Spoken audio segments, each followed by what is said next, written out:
Hello बच्चों, कैसे हैं आप। उम्मीद करता हूं आप सब अच्छे होंगे। बच्चों, मैं इससे पूर्व भी वस्तुनिष्ठ प्रश्न जो 2022 के मैट्रिक परीक्षा में पूछे जाने वाले का वीडियो मैंने अपलोड किया है। अगर आप वो नहीं देखें तो वो देख लेंगे। और आज मैं 20 प्रश्नों को लेकर के आया हूं, क्योंकि कुछ बच्चों का कहना हुआ सर कम से कम 20 प्रश्न अपलोड कीजिए। तो चलिए बच्चों, आज का हम काम शुरू करते हैं। तो बच्चों, जैसा कि यहाँ पे पहला प्रश्न है, प्रश्न संख्या 1 है, दो बिंदु P जिसका निर्देशांक है 2,3, दूसरा बिंदु है Q जिसका निर्देशांक है 4,1 के बीच की दूरी का मान होगा। तो बच्चों कि जैसा कि हम लोग दूरी सूत्र जानते हैं, दूरी सूत्र से PQ का जो डिस्टेंस होगा √x2 माइनस x1 का square plus y2 minus y1 का स्क्वायर बराबर हो जाएगा x2। आप अगर देखें तो x2 यहाँ 4 है, x1 2 है, यहां हो जाएगा √4 माइनस 2 का स्क्वायर प्लस y2, तो y2 यहां हमारा 1 है, माइनस y1 हमारा 3 है, तो 3 का स्क्वायर बराबर हो जाएगा 4 में से 2 गया, कितना बचा 2 का स्क्वायर। और यहां पर 1 माइनस 3 है, 1 माइनस 3, तो 1 माइनस 3, तो 1 माइनस 3 कितना हो जाएगा -2 का स्क्वायर बराबर कितना हो जाएगा √2 का स्क्वायर हो जाएगा 4 प्लस -2 का स्क्वायर भी हो जाएगा 4 बराबर हो जाएगा √8, और ये बराबर हो जाएगा 2 इंटू 2 इंटू 2, 2 दूना 4 दूनी 8, तो ये कितना हो जाएगा, जोड़ा लग गया, ये बाहर आ जाएगा और अंदर रह जाएगा 2। तो आंसर हमारा हो जाएगा बच्चों क्या, A 2√2। चलिए दूसरा प्रश्न हम लेते हैं, निम्न में से कौन अपरिमेय नहीं है। बच्चों ऐसा सवाल बार बार आता है, इसलिए ध्यानपूर्वक देखेंगे। कौन अपरिमेय नहीं है, तो आप देख रहे हैं ये क्या है, अपरिमेय है। √7 क्या हमारा एक अपरिमेय संख्या है। यहां क्या है, √2 एक अपरिमेय है, √5 भी अपरिमेय है। अपरिमेय में अपरिमेय से भाग देंगे तो हमारा परिणाम अपरिमेय आएगा, इसलिए ये भी क्या हमारा अपरिमेय है। तीसरा क्या है, √3/√7, तो √3 हमारे अपरिमेय संख्या है, √7 भी हमारा अपरिमेय संख्या है। तो अपरिमेय में अपरिमेय से भाग देते हैं तो अपरिमेय आता है, इसलिए ये भी हमारा अपरिमेय होगा। चलिए बच्चों, अब हम देखते हैं ये डी नंबर, यहां पर कितना है बच्चा, √75/√48। अगर इसका हम अभाज्य गुणनखंड निकालें तो ये हो जाएगा कितना, 3 गुना 5 गुना 5, 25 25 यही 75 हो जाएगा। अगर इसका गुणनखंड निकालें तो ये कितना हो जाएगा, 3 गुने 4 गुने 4, 4 के 16, 16 यही 48। आप लोग अभाज्य गुणनखंड निकालना जानते ही होंगे। जैसे यहां हम निकाल के मैं एक बार दिखा रहा हूं, 75 में क्या करेंगे, ऐसे सबसे पहले 2 से, तो 2 एक अभाज्य संख्या है, इससे लगेगा नहीं, अगली है ले लेंगे 3, तो कितना हो जाएगा 25। फिर यहां पर क्या होगा, 3 से ये लगने वाला है नहीं, अगली संख्या लेंगे 5, ये हो गया क्या 25। इसी प्रकार 48 का अगर हम करें तो क्या होगा, तो हालांकि 48 का तो सबसे पहले यहां 2, ये कितने हो जाएंगे 24, फिर कितना हो जाएगा 2, ये कितना हो जाएगा 12, फिर 2 से लगाएंगे ये कितना हो जाएगा 6, फिर ये 2 से लगाएंगे कितना हो जाएगा ये 3।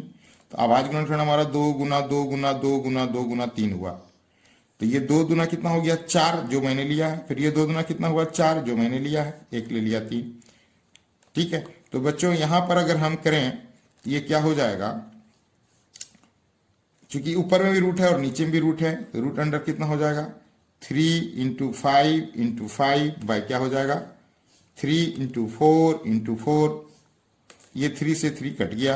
अब है यहाँ 5 × 5 जिसका वर्गमूल निकल कर आएगा हमारे पास कितना 5 और नीचे कितना हो जाएगा ये 4, तो ये हो जाएगा 5/4। तो 5/4 हमारा क्या है, ये परिमेय है। ये क्या है, परिमेय है, ये अपरिमेय नहीं है। इसलिए बच्चों हमारा आंसर क्या होगा, डी।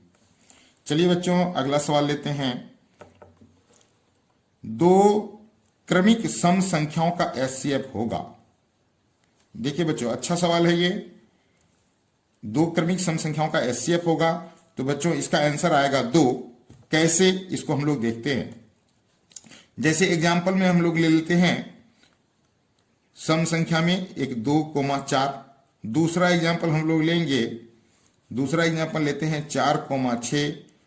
तीसरा लेते हैं एग्जाम्पल 6,8। देखिए ये 2 लगातार सम संख्या है, ये भी 2 लगातार सम संख्या है, ये भी 2 लगातार सम संख्या है। हम लोग इसका पहले एचसीएफ निकाल के देखेंगे, फिर इसका देखेंगे, फिर इसका देखेंगे, देखते हैं एचसीएफ कितना आता है। तो बच्चों 2 से हम क्या करेंगे, ऐसे एचसीएफ निकालना आप लोग जानते होंगे। तो कितना हो गया, 2 दूनी 4। कितने हो गए शेषफल, 0। जब शेषफल 0 आता है उस वक्त जो हमारा भाजक होता है वही हमारा क्या होता है, एचसीएफ होता है। तो यहां पर देख रहे हैं ये हमारा क्या है, ये हमारा भाज्य है, ये भाजक है और ये भागफल है, यहां शेषफल है। यहां जो हमारा भाजक है कितना है, 2। क्योंकि यहां शेषफल हो गया 0, तो ये हमारा क्या हो गया, एचसीएफ। तो फिर आगे देखिए ये क्या है, अगर हम 4 से भाग देते हैं 6 में, जो एचसीएफ निकालने का हमारा है प्रोसेस, तो यहां पर क्या होगा, 4 एकम 4। कितने आए यहां शेष, 2। अब क्या करेंगे, इसको यहां हम रखेंगे, इसको यहां रखेंगे और फिर भाग देंगे। तो कितना हो जाएगा, 2 दूनी 4। अब यहां पर देखिए हमारा शेषफल क्या हो गया, खत्म हो गया। इस वक्त जो है हमारा यहां पर भाजक कितना है, 2। यहां भी देख रहे हैं 2, यहां भी आया 2। चलिए अगला करके देखते हैं। यहां पर जो है 6 से 8 में देंगे तो कितना होगा, 6 एकम 6 आया कितना, 2। फिर यहां देंगे 6, ये वाली यहां रख रहे हैं, तो क्या होगा, 2 तिहाई 6। अब चलिए यहां पर देखिए शेषफल क्या हो गया, 0। इस वक्त भी में भी हमारा देखिए क्या आया, भाजक 2। हर एक स्थिति में देख रहे हैं 2 आ रहा है, इसलिए हमारा आंसर होगा 2। अर्थात 2 क्रमिक सम संख्याओं का एचसीएफ हमेशा ही क्या होगा, 2 होगा। चलिए अगला प्रश्न लेते हैं। अगला प्रश्न है x² - 4x + 1 के शून्यकों का योग होगा। एक बहुपद दिया गया है, इसमें शून्यकों का योग होगा। तो जैसा कि बच्चों हम लोग जानते हैं शून्यकों का योग, शून्यकों का योग बराबर क्या होता है, अल्फा प्लस बीटा। यदि 2 शून्यक हैं, अल्फा एक शून्यक है, दूसरा बीटा है, तो उसका योग होता है -b/a। तो यहां पर जो बहुपद दिया गया है, यहां देख लीजिए माइनस, और b के रूप में क्या है हमारा, -4। यहां लिखेंगे -4। और a में है क्या हमारा, a क्या होता है, x² का गुणांक। x² का गुणांक क्या है, यहाँ 1 है, तो हम 1 लिखेंगे। ये कितना हो जाएगा, 4/1। माइनस इंटू माइनस क्या हो जाएगा, 4। तो 4 नीचे क्या है 1, तो हमारा क्या हो गया, 4। विकल्प हमारा सही कौन सा हो गया, बी। चलिए अगला प्रश्न है द्विघात समीकरण 3x² - 2x + 1/3 = 0 के विवेचक का मान होगा। तो विवेचक कहने का मतलब है बच्चों विविध कर, जिसको डिस्क्रिमिनेंट भी कहते हैं। और d बराबर, जैसा कि आप लोग भी जानते हैं कि d बराबर क्या होता है, b² - 4ac। यही हमारा विवेचक होता है। विवेचक या विविध कर या डिस्क्रिमिनेंट कहते हैं। तो यहां पर अगर हम लोग देखें बच्चों, तो यहां पर क्या चीज है, b हमारा क्या है, b हमारा -2 है, तो -2 का स्क्वायर, -4 इंटू a हमारा क्या है, a क्या होता है, x² का गुणांक, यहां क्या है हमारा 3 है, गुना c, तो c हमारा क्या है, जो अचर पद है वो क्या है 1/3। तो ये 3 से 3 कट गया। अगर यहां पर देखें बच्चों तो ये -2 का स्क्वायर कितना हो जाएगा, 4 हो जाएगा, क्योंकि -2 इंटू -2 क्या हो जाएगा, माइनस इंटू माइनस प्लस बन जाएगा, जो कि हम लोग लिखते नहीं है शुरू में। और 2 दूनी कितने हो जाएंगे, 4। तो यहाँ हो गया, ये हो गया 4, और यहाँ पर माइनस, ये कितने हैं 4, बराबर कितने आ गए 0। तो हमारा आंसर क्या होगा, ये हमारा सही आंसर होगा। चलिए अगला बच्चों देखें सवाल प्रश्न संख्या 6। बच्चों सबसे पहले जब भी मैं क्वेश्चन अपलोड करूं तो ये इसमें 20 प्रश्न दिए गए हैं, तो इसके लिए आप लोग क्या करेंगे, 1 नंबर से लेकर के 20 नंबर तक लगातार सीरियल लिख लेंगे और अपने आप हल करेंगे और हल हमसे आगे आगे करेंगे और मिलाकर देखेंगे कितना आंसर आपका सही हुआ। और जितना आपका सही आए कमेंट सेक्शन में आप जरूर लिखें। दूसरी बात बच्चों, यदि आपको ये वीडियो पसंद आता है तो अपने सहपाठियों में इसको अवश्य रूप से शेयर करें, लाइक और कमेंट तो करें ही करें। तो बच्चों चलिए लेते हैं अगला सवाल, जो हमारा है शून्यकों का गुणनफल। बहुपद दिया गया है 4x square minus 4x plus 1 के शून्यकों का गुणनफल। तो जैसा कि बच्चों आप लोग जानते हैं, क्या शून्यकों का गुणनफल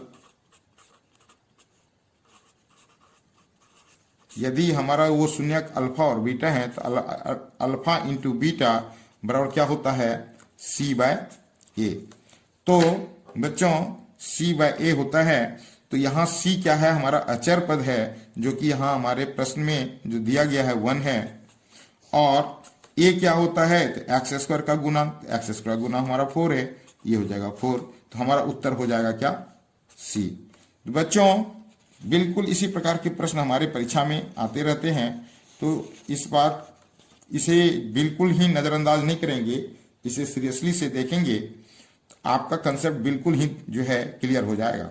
बच्चों अगला प्रश्न है, यदि वर्ग का विकर्ण 16√2 सेंटीमीटर है तो वर्ग की भुजा की लंबाई क्या होगी। तो बच्चों कि आप जैसा जानते हैं वर्ग का विकर्ण बराबर क्या होता है, √2a। क्या होता है बच्चों, √2a। √2a क्या होता है, वर्ग का विकर्ण। क्या होता है, वर्ग का विकर्ण। अर्थात वर्ग का विकर्ण बराबर क्या होता है, √2a। तो बच्चों आप देख रहे हैं प्रश्न में दिया है क्या, वर्ग का विकर्ण दिया है ना, वर्ग का विकर्ण दिया है। तो हम यहां लिखेंगे क्या, 16√2 बराबर क्या, √2a, जहां a क्या है, हमारी भुजा है, a हमारी क्या है, भुजा है। तो यहां क्या हो जाएगा बच्चों, a बराबर क्या हो जाएगा, 16√2/√2। ये √2 कट गया तो हमारी भुजा कितनी हो गई, 16। तो यहां 16 सेंटीमीटर हमारी हो गई है उत्तर। चलिए बच्चों लेते हैं अगला सवाल। हमारा अगला सवाल है प्रश्न संख्या 8 है, जो इस प्रकार से है, प्रथम तीन लगातार प्राकृत संख्याओं का माध्य। प्रथम 3 लगातार प्राकृत संख्याओं का माध्य। तो माध्य क्या होता है बच्चों, माध्य बिल्कुल औसत होता है। माध्य क्या होता है, औसत होता है। औसत पूछा जा रहा है लगातार 3 प्राकृत संख्याओं का। तो क्या करेंगे, उन तीनों प्राकृत संख्याओं को जोड़ देंगे, 1 + 2 + 3 बाय टोटल कितनी संख्या है, 1 2 3 से भाग दे देंगे। सभी प्रेक्षणों का योग बटे कुल प्रेक्षणों की संख्या, यही होता है हमारा औसत। तो यहां सभी प्रेक्षणों का योग कितना हो गया, 3 2 5 1 6 और बटे कितने हो गए 3। तो 3 दूना कितना हो गया 6। तो हमारा कितना आ गया, ये बी आंसर। इसके दूसरे हैं, अगर ज्यादा हो, प्राकृत संख्याओं की संख्या अधिक हो, तो इसके लिए आप ये सूत्र का भी प्रयोग कर सकते हैं, n+1/2। इस सूत्र का भी है बच्चों आप प्रयोग कर सकते हैं, बिल्कुल आसान से ही आप इसको हल कर सकते हैं।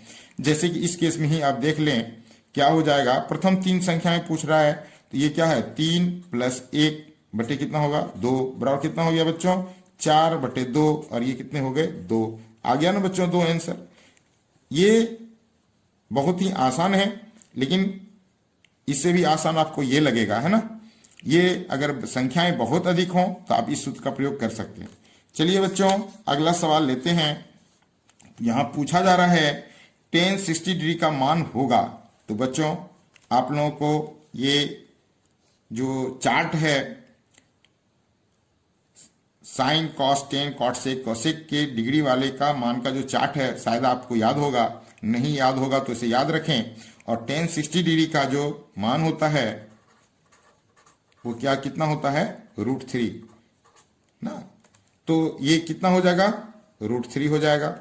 चलिए अगला लेते हैं बच्चों। प्रश्न जो है हमारा है वो साइन 18 डिग्री बटे कॉस 72 डिग्री का मान होगा। तो ये कितना होगा बच्चों, साइन 18 डिग्री बटे कॉस 72 डिग्री बराबर कितना हो जाएगा। इसको हम लोग लिख सकते हैं ऐसा, साइन 90 डिग्री माइनस 72 डिग्री। 90 में से 72 जाएगा तो 18 बच जाएगा ना, इसलिए हम लोग 90 डिग्री माइनस 72 डिग्री लिख सकते हैं। और कितना लिख सकते हैं, cos 72 degree. Sine 90 degree minus theta बराबर क्या होता है, cos theta. Sine 90 degree minus theta बराबर कॉस थीटा होता है। यहाँ थीटा के स्थान पर 72 है, इसलिए हो जाएगा ये कॉस 72 डिग्री। अब बटे क्या हो जाएगा, कॉस 72 डिग्री। तो ये कट जाएगा, हो जाएगा 1, इसलिए हमारा आंसर हो जाएगा बी। अगला सवाल हमारा है,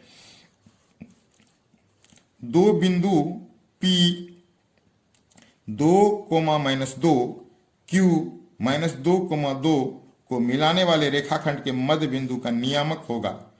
तो बच्चों, जैसा कि हम लोग जानते हैं कि मध्य बिंदु का नियामक होता है, मध्य बिंदु का नियामक अर्थात निर्देशांक जो होता है वो क्या होता है, x, y, और ये बराबर क्या होता है,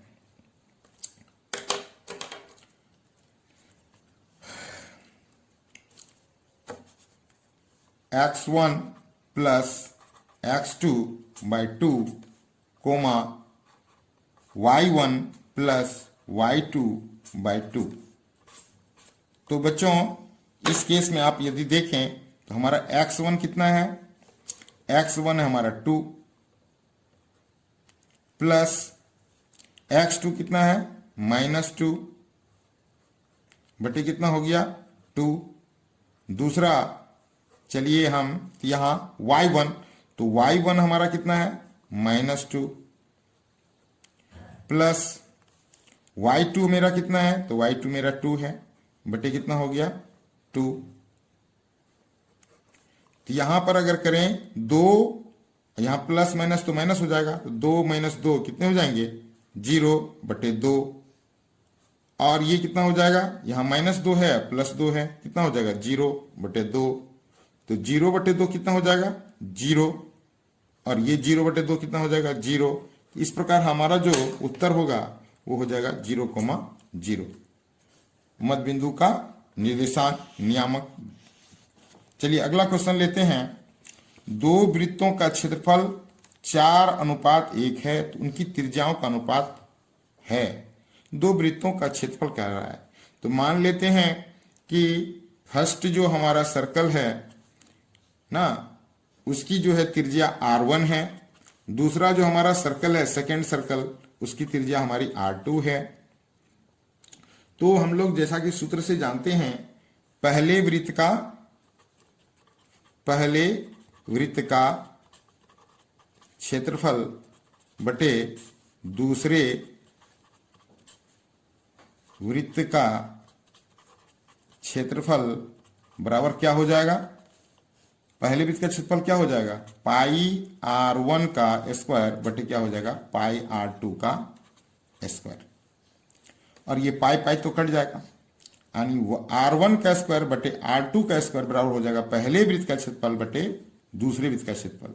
और क्षेत्रफल का अनुपात 4:1 दिया हुआ है, अर्थात हम लोग ऐसा कर सकते हैं, r1 बटे r2 का स्क्वायर, चूंकि r1 का भी स्क्वायर है, r2 का स्क्वायर है, अर्थात होल स्क्वायर बराबर क्या हो जाएगा, पहले वृत्त का क्षेत्रफल बटे दूसरे वृत्त का क्षेत्रफल।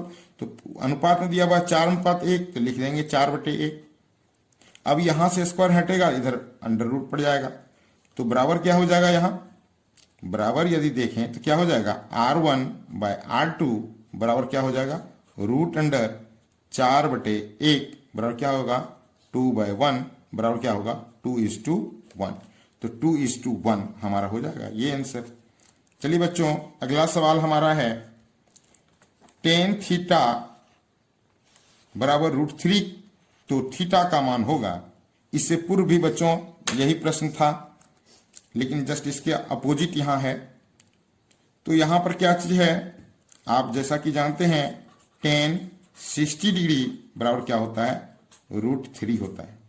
ये दोनों ही रूप में प्रश्न पूछे जाते हैं बच्चों, आप इसलिए दोनों ही रूप में से याद रखें। तो यहां पर देख रहे हैं थीटा का मान कितना हमारा, 60 डिग्री, तो यहां हमारा आंसर हो जाएगा 60 डिग्री। चलिए बच्चों, अगला क्वेश्चन है हमारा cos 60 degree plus 1 cos 60 degree minus 1 का मान निम्नलिखित में से क्या होगा। तो बच्चों जैसा कि आप जानते हैं cos 60 डिग्री का मान होता है 1/2, अब प्लस क्या है 1, यहां क्या हो जाएगा, cos 60 डिग्री का मान क्या है हमारा 1/2, माइनस क्या हो जाएगा 1, अर्थात यहां पर ऊपर में भी भिन्न का जोड़ है, नीचे में भिन्न का घटाव है। तो यहां क्या हो जाएगा 1/2 प्लस 1/1, यहां होगा 1/2 माइनस 1/1। यहां इस दोनों का एलसीएम ले लें तो ये 2 आएगा, यहां होगा 2 से 2 में भाग दें तो भागफल हमारा 1 आएगा, 1 से इस 1 में गुना करेंगे तो 1 आएगा, प्लस 1 से इसमें भाग दें तो हमारा भागफल 2 आएगा, और 2 से 1 में मल्टीप्लाई करें तो हमारा 2 आएगा।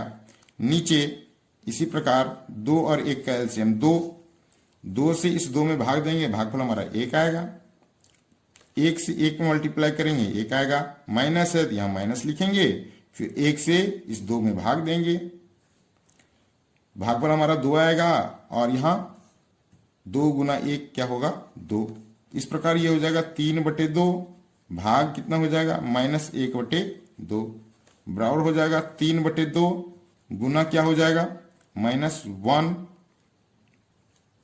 ऊपर चला जाएगा 2, ये 2 कट जाएगा, ये कितने हो जाएंगे 3/-1, अर्थात क्या हो जाएगा -3, ये हमारा हो जाएगा -3।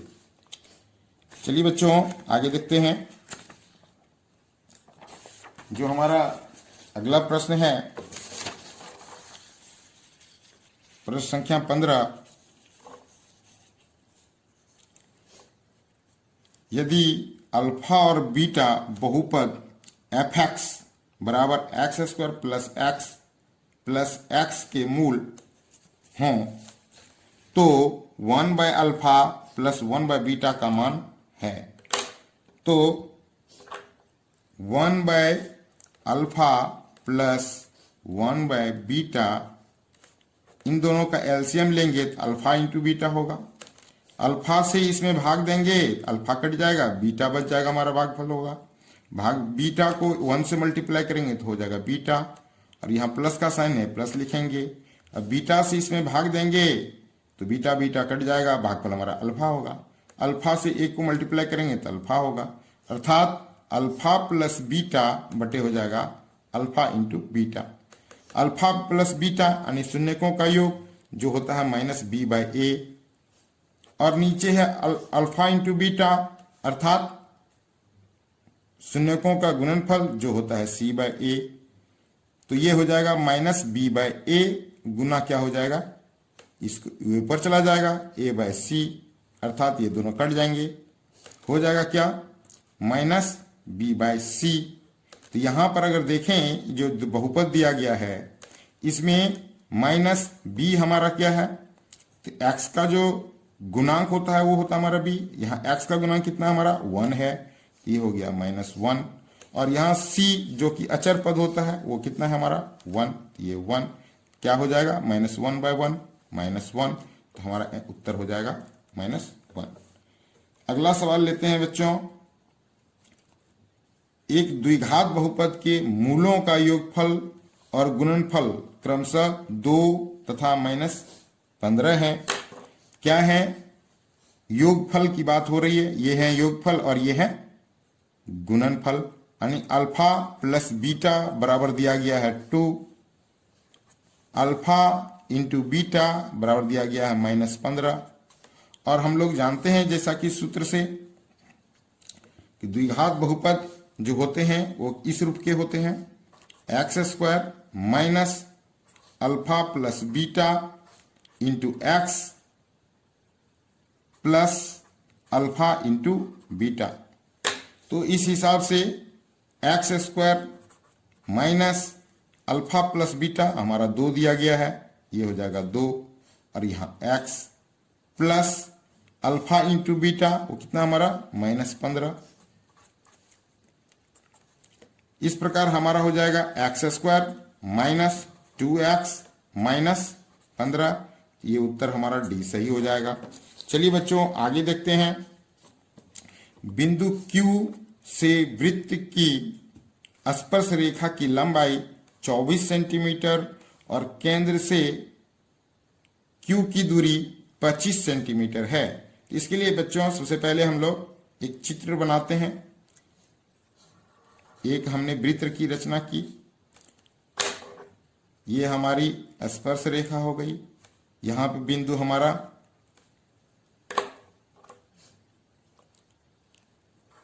Q हो गया।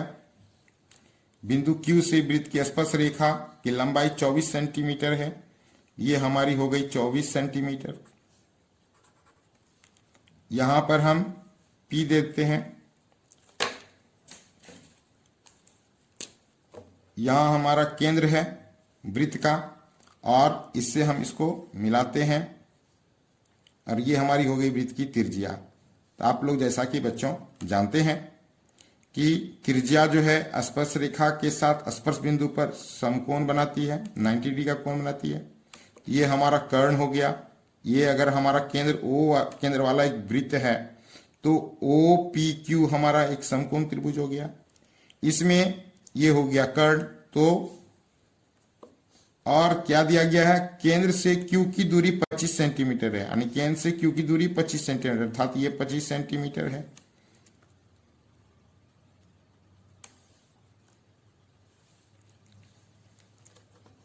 वृत्त की स्पर्श रेखा की लंबाई इतनी है और केंद्र की दूरी इतनी है। तो इसमें मांगा जा रहा है, पूछा जा रहा है कि त्रिज्या की लंबाई क्या हो, जो कि प्रश्न में नहीं लिखा गया है, शायद हमसे भूल हो गई है। क्या होना चाहिए था, इस त्रिज्या की लंबाई पूछा जा रहा है।